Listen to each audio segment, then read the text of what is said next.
ఈరోజు ఆంధ్ర రాష్ట్రంలో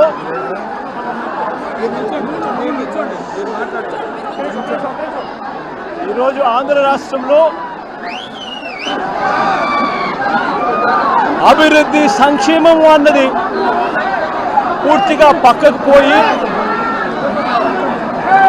red book రాజ్యాంగం అమలవుతా ఉన్న నిదర్శనము ఈరోజు నా పక్కనే ఉన్న వెంకటేశ్వరులన్న కొడుకు నాగమల్లేశ్వరరావు ఈ గ్రామానికి ఉప సర్పంచ్. ఈరోజు ఎలాంటి దారుణమైన పరిస్థితుల్లో ఈరోజు అన్న ఇక్కడ నిల్చొని ఉన్నాడు, ఎలాంటి దారుణమైన పరిస్థితులు రాష్ట్రంలో ఉన్నాయి అన్నదానికి నిదర్శనం ఈ రోజున ఈ కార్యక్రమం. సత్తెనపల్లి మండలం రెంటపాళ్ళు అనే గ్రామం, కోర్లకుంట వెంకటేశ్వర్లు అన్న నా పక్కనే ఉన్న అన్న ఈ గ్రామంలో ఆ పార్టీకి సంబంధించిన నాయకుడు. తన కొడుకు నాగమల్లేశ్వరరావు ఈ గ్రామానికి ఉప సర్పంచ్.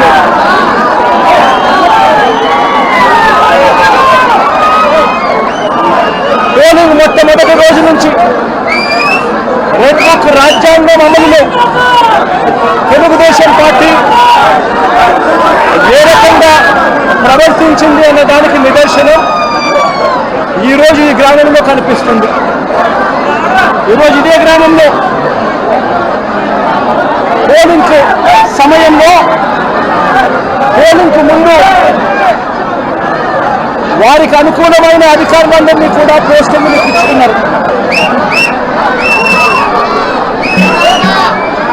ఇక్కడున్న పోలింగ్ సమయంలో ఇక్కడ ఉన్న ఐజీ, ఎస్పీలు, సిఐలు అందరూ కూడా తెలుగుదేశం పార్టీని, కూటమిని గెలిపించడం కోసం ఎలాంటి అన్యాయాలు చేస్తున్నారు అన్న సంగతి ఈ ప్రాంతంలో ఉన్న ప్రతి ఒక్కరికి కూడా తెలుసు. ఆ వారికి నుంచి పరిస్థితి గమనిస్తే 2024 జూన్ 4వ తారీఖున అంటే కౌంటింగ్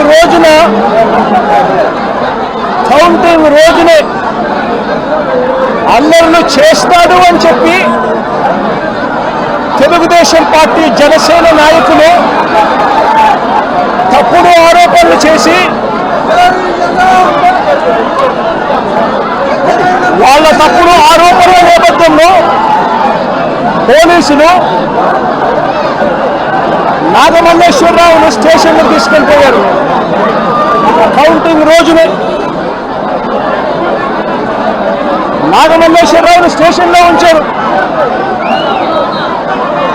ఫలితాలు టీడీపీకి అనుకూలంగా వచ్చిన మరుక్షణమే నాగమల్లేశ్వరరావు సెల్లో వేశారు. టీడీపీకి అనుకూలంగా ఫలితాలు రావడం మొదలెట్టాక ఈ గ్రామంలో నాగమల్లేశ్వరరావు ఇంటిపై అంటే వెంకటేశ్వర ఇంటిపై తెలుగుదేశం, జనసేన కార్యకర్తలు రాళ్లు విసిరారు. నాగమల్లేశ్వరరావును స్టేషన్లో ఉంచారు. నాగమల్లేశ్వరరావును ఊర్లోకి వెళ్ళడానికి వీల్లేదు అని, ఊరు విడిచిపెట్టి పోవాలి అని, లేకపోతే రౌడీ షీట్ ఓపెన్ చేస్తామని సాక్షాత్తు సిఐ రాజేషే చెప్పాడు. రౌడీ షీట్ ఓపెన్ చేయడమే కాదు, కాల్చి చంపుతామని కూడా సాక్షాత్తు సిఐ రాజేష్ అనే వ్యక్తి బెదిరించడం కూడా జరిగింది. ఆశ్చర్యం ఏమిటంటే జూన్ 4వ తారీఖు కౌంటింగ్ మొదలైతే జూన్ 5వ తారీఖు రాత్రి దాకా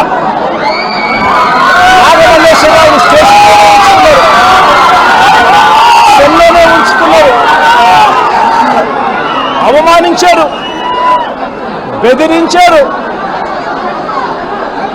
ఆయన మీద చేయకూడని నేరాలన్నీ కూడా చేశారు. 5వ తారీఖు రాత్రి తనను విడిచిపెట్టారు. నాగమల్లేశ్వరరావు గుంటూరులో ఉన్న తన సోదరుడి ఇంటికి వెళ్ళాడు. ఈ సిఐ, ఈ పోలీసులు వీళ్ళు బెదిరించిన తీరు, వీళ్ళు అవమానించిన తీరు. నాగమల్లేశ్వరరావు గుంటూరులో ఉన్న తన సోదరుని ఇంటికి వెళ్ళాడు.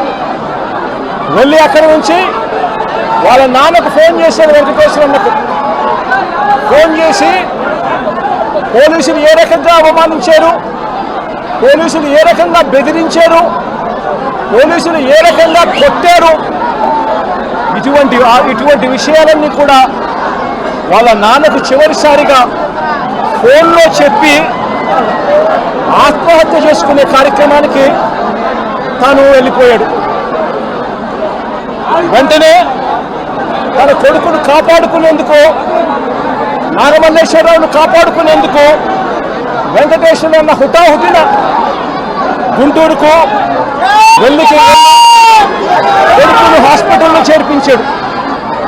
కొడుకును హాస్పిటల్లో చేర్పిస్తే ఆ ట్రీట్మెంట్ జరుగుతూ ఉండగా నాగమల్లేశ్వరరావు ప్రాణాలు విడిచాడు. జూన్ 9వ తారీఖున నాగమల్లేశ్వరరావుకు భార్య, 2 కూతుర్లు ఉన్నారు. ఇప్పుడే ఒక కూతురు కూడా, చిన్నబ్బాయి కూతురు. నాగమల్లేశ్వరరావుకు ఒక కూతురు ఉంది. ఆ కూతురు కూడా చిన్న పాప. ఇప్పుడు ఆ భార్యకు, ఆ కూతురుకు ఏం సమాధానం చెప్తారు చంద్రబాబు నాయుడు గారు అడుగుతా ఉన్నా. మీ పాలనలో దగ్గరుండి కేవలం మీ పార్టీకి అనుకూలంగా లేరు అన్న ఒకే ఒక కారణంతో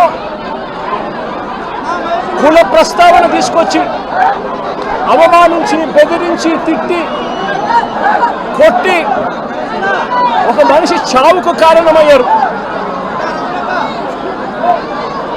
7 ఏడాది అయిపోయింది.